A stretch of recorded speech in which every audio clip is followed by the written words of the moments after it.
సభ నిర్వహిస్తున్న దిలీప్ ఆయన చెప్పినట్టుగానే నాకు 1972 నుండి పరిచయం. ఆ పరిచయం ఇప్పటిదాకా అలాగే కొనసాగుతున్నది. ఆయన రాజకీయ పార్టీలు తర్వాత చాలా ప్రయోగాలు చేశాడు దిలీప్. ఆయన మైండ్ ఎప్పుడు యాక్టివ్గా ఉండి ఏదైనా ఒకటి చేయాలి అనే ప్రయత్నం చేయడంలో భాగంగా ఇవాళ ఈ మూసీ ప్రాజెక్ట్ గురించి మనందరినీ పిలిచి మన అభిప్రాయాలు కనుక్కొని ప్రభుత్వానికి వాళ్ళ పార్టీ తరఫున సలహాలు ఇవ్వాలి అనే ప్రయత్నం ఏదైతుందో అది చాలా మంచి ప్రయత్నం. ఎందుకంటే ఒక ప్రాజెక్ట్ గురించి భిన్నమైన వర్గాలు ఏమనుకుంటున్నాయి, తర్వాత సమస్యలు ఏమిటి, దీన్ని పారదర్శకంగా ప్రజానుకూలంగా అక్కడ నివసించేటువంటి ప్రజల జీవనము అస్తవ్యస్తం కాకుండా ఈ ప్రాజెక్టు నిర్మాణం జరగాలి అనేటువంటిది బహుశా ఇక్కడ కూర్చున్న చాలా మంది అభిప్రాయం. మూసీ ప్రాజెక్ట్ని మనం ఎవరము అపోజ్ చేయండి. బహుశా ఇక్కడ కూర్చుని ఎవరు కూడా మూసీ ప్రక్షాళన వద్దు అనేవాళ్ళు ఉందని నేను అనుకోండి. కానీ ఈ ప్రక్షాళన అనేటువంటి కార్యక్రమం తీసుకుంటూ దీంట్లో 3-4 సమస్యలు ఉన్నాయి. ఒకటి, ఏషియన్ డెవలప్మెంట్ బ్యాంక్ నుంచి లేదా ప్రపంచ బ్యాంకు మీరు అంతర్జాతీయ ద్రవ్య సంస్థల దేని నుంచి అయినా అప్పు తీసుకున్నా మనకు నిర్ణయాధికారం చాలా తక్కువ.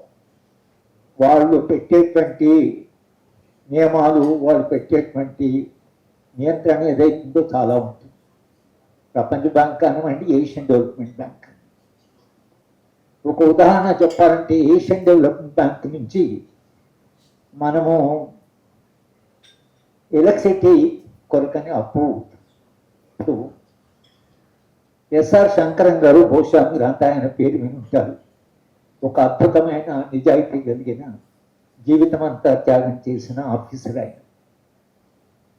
టిఎల్ శంకర్ గారు ఆయన ఏషియన్ డెవలప్మెంట్ బ్యాంకు వెళ్తూ శంకరన్ గారిని తీసుకెళ్ళేవాళ్ళు, దగ్గర స్నేహితులు. ఏషియన్ డెవలప్మెంట్ బ్యాంక్ పెట్టిన ఒక కండిషన్ ఏమిటంటే భారతదేశంలో ఎలక్ట్రిసిటీకి సంబంధించి ఏ మార్పులు చేసినా మా పరిమితి లేకుండా చేయకూడదు. అంటే అగ్రిమెంట్లోనే అది భాగం. మా పరిమితి లేకుండా ఏ మార్పు చేయకూడదు. వాళ్ళప్పుడు 200 కోట్లు ఏదో ఇస్తున్నారు. శంకరన్ గారు ఈ దేశాన్ని ప్రేమించిన వాడు కాబట్టి శంకరన్ అంటే మీరు ఇచ్చే 200 కోట్లకి మీ పర్మిషన్ లేకుండా ఒక స్వతంత్ర భారతదేశము, సార్వభౌమ దేశము, మా సార్వభౌమత్వాన్ని మీద పెట్టమంటున్నారు. ఇది మాకు అంగీకారం కాదు. మేము మీ అప్పు తీసుకోము, మేము వెళ్ళిపోతాం, కానీ ఈ కండిషన్ మాత్రం మేము ఒప్పుకోము. వాళ్ళు 2-3 అంతకుముందు అగ్రిమెంట్ చేశారు సార్. మా అందరు సంతకాలు పెట్టారు. మీ వాళ్ళు ఇతరులు వచ్చి సంతకాలు పెట్టారు. మీకేం అభ్యంతరం అంటే శంకరన్ గారు చెప్పిందంటే మాకు అభ్యంతరం. దేశ స్వాతంత్రాన్ని, సార్వభౌమత్వాన్ని ఇక్కడ మేము మాటకేజ్ చేయడానికి రాలేదు. దాంట్లో ఏం చేయాలి 2 రోజుల చర్చ జరిగిన తర్వాత ఎలక్ట్రిసిటీకి సంబంధించిన ఏ మార్పులు చేసినా ఆ మార్పులు మాకు కూడా తెలియజేయాలి అని మార్చారు. అది మారినప్పుడు సంతకాలు పెట్టాం. చెప్పడం సరే, ఇన్ఫార్మ్ చేయడం అని చేస్తాం. ఒక copy will mark to you, అంతేగాని మీ పర్మిషన్ లేకుండా మేము మార్పులు చేయకూడదని ఇలాగే ఉంటాయి. ఈ ప్రపంచ బ్యాంక్ నుంచి తెచ్చే అప్పులన్నీ ఇలాగే ఉంటాయి. కనుక ఏషియన్ డెవలప్మెంట్ బ్యాంక్ ఏ కారణమైతే అప్పిస్తామంటున్నారు. వాళ్ళు పెట్టిన షరతులు ఏంటో మనకు తెలియదు. ఆ షరతులు తెలిస్తే ఎందుకు పారదర్శకంగా, ఎందుకు ప్రభుత్వం ఇలా ఇబ్బంది పడుతున్నది? ఎందుకంటే మూసి ప్రక్షాళన అందరం అంటున్నాం. ప్రత్యేక అలాంటి వాళ్ళు మేధా పాటకలు వచ్చినప్పుడు పాదయాత్ర చేసాం మూసి ప్రాంతం. మేమందరం ముక్కులు మూసుకొని పోతే వాళ్ళు అంటున్నారు మీకు 10 నిమిషాలు 20 నిమిషాలు ముక్కులు మూసుకుంటున్నారు, మేము ఇక్కడ ఎట్టు బతుకుతున్నాం, మీరు ఎప్పుడైనా ఆలోచించారని అడిగారు. అది నిజంగా మనందరికీ చెంపది కొట్టినట్టుగా అనిపించింది. మనం అక్కడ చేస్తే వాళ్ళేమో పాపం అక్కడే జీవిస్తున్నారు. కనుక మనము ఆ చర్చలు జరిగినప్పుడు మొదట మూసీ ప్రక్షాళన ప్రారంభమైనప్పుడు ప్రభుత్వం మమ్మల్ని అందరూ కూడా పిలిచారు. నేను 3-4 మీటింగ్లకు వెళ్ళాను. ఒక దశలో ఈ మొత్తం మూసీ ప్రక్షాళన దాని సమన్వయం మీరు చేస్తారా అని నన్ను అడిగారు. నేను చెప్పాను, మీరు చేసే తప్పులని మేము నెత్తిలో వేసుకొని నేను ఇప్పుడు మూసి ప్రక్షాళన కోఆర్డినేషన్ కమిటీలో ఏదో ఉంటే ఇక్కడ మీ అందరికీ నేను జవాబుదారి. ఎందుకంటే ఆ బాధ్యత మనం వేసుకునేదా మీ తలనొప్పి మాకెందుకు అంటు కడతారు. మీరు కావాలన్నప్పుడు వస్తాము, సలహాలు ఇస్తాము, మీరేం తప్పు చేస్తే తప్పులు చెప్తాము అనేటువంటిది జరిగింది. కనుక మొట్టమొదట మనం చెప్తున్నది ఏమిటంటే మూసి ప్రక్షాళన అయితే మీరు చేద్దాం అనుకుంటున్నారు, మూసి బెడ్ మీద ఉన్నటువంటి వాళ్ళు పెడుతున్నారు, వరదలు వచ్చినప్పుడు గుడిసెలు మూసుకుపోయి ఆగడుతున్నారు, చాలా అక్కడ దుర్భరమైన జీవితం జరుగుతున్నాం, ఫస్ట్ షిఫ్ట్ చేయండి. వాళ్ళు తప్పకుండా మనం షిఫ్ట్ చేయాలి. షిఫ్ట్ చేసిన తర్వాత మీరు ఎఫ్టీఎల్ ఎటు పెట్టారు, ఎంత దూరం అంటే చాలా దూరంగా తీసుకుంటాం. మూసి బెడే కాదు, అటువైపు ఇటువైపు ఎక్స్పాండ్ చేస్తున్నాం. ఎక్స్పాండ్ చేసి దేని కొరకు అంటే అక్కడ హోటల్ కడతాము, టూరిస్ట్ చేస్తాము, అవన్నీ వాళ్ళు టూరిజం సెంటర్గా కూడా దాన్ని అభివృద్ధి చేస్తాము అని అంటున్నారు.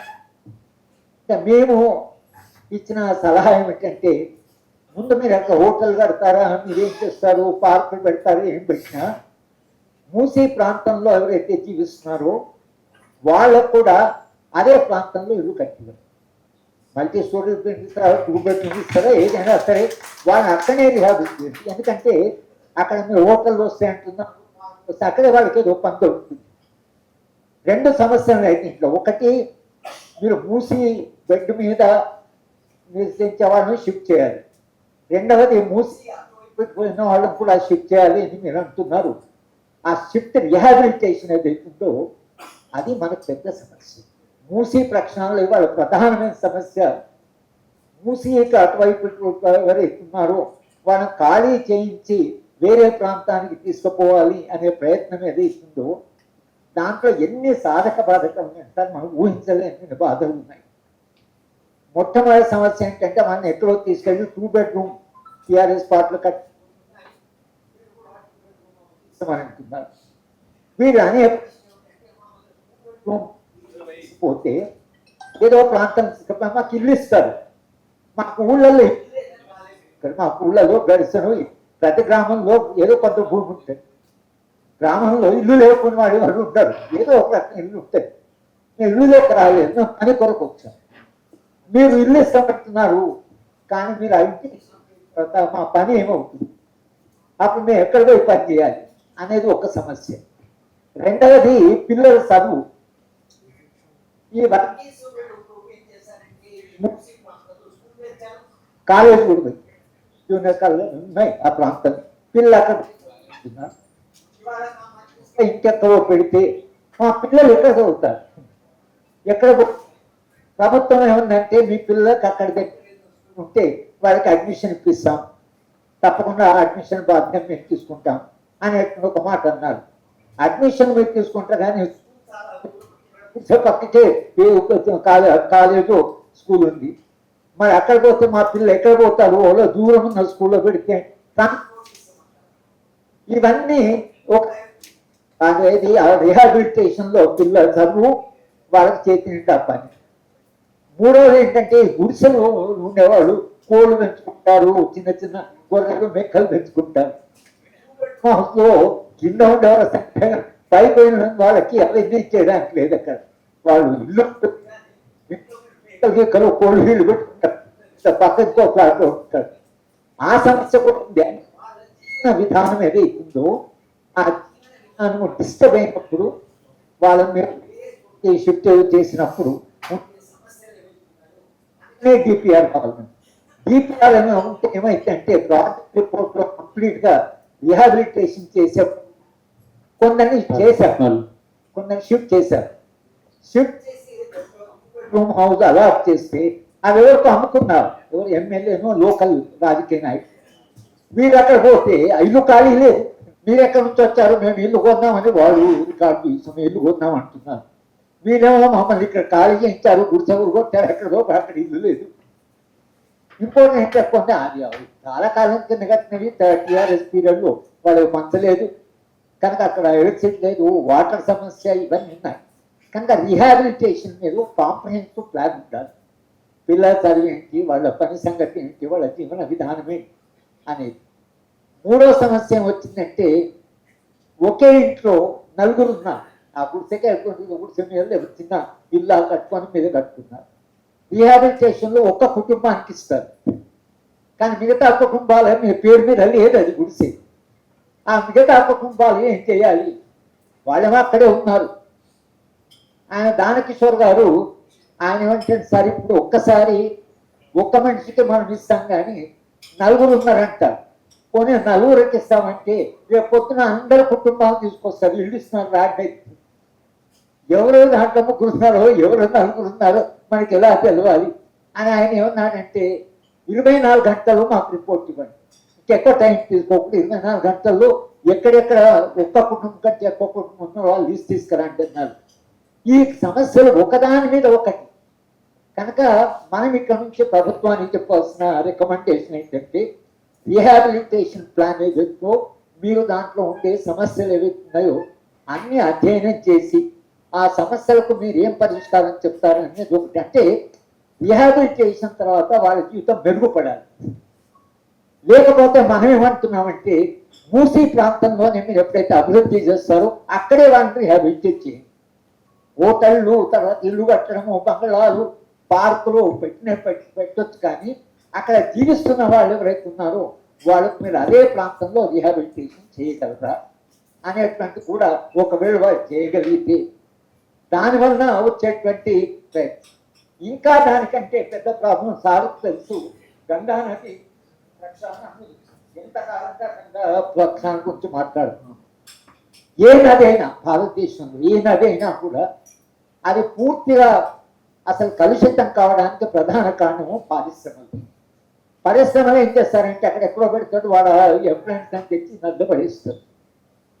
గంగా అంత పవిత్రమైన నది, మీరు చూసే వాళ్ళు అది దళదరించిపోతారు ఎప్పుడైనా గంగా. ఎందుకంటే నేను చిన్నప్పుడు మా అమ్మమ్మ ఇంకా గంగా ఉన్నప్పుడు గంగా అన్నప్పుడు గంగా నేను నా వృత్తిరీత్యా బెనారస్ వెళ్ళినప్పుడల్లా గంగా దూరం చూడండి, కానీ లోపల పడి స్నానం చేసే పరిస్థితి లేదు. దాని కొరకు భారతీయ జనతా పార్టీ వాళ్ళు చాలా ప్రయత్నం చేశారు. ఎంత ప్రయత్నం చేసినా అన్ని పరిశ్రమలు మూవ్ చేయడము, లేక అన్ని పరిశ్రమలు ఎఫ్లెంట్స్ను ట్రీట్ చేయమని అంటేనో వాళ్ళు నది పక్కకి ఎందుకు వస్తారంటే ఉన్న కలుషిత పదార్థాలని అక్కడ పడేయచ్చు, దాని మీద కాస్ట్ తగ్గుతాయి వాళ్ళు.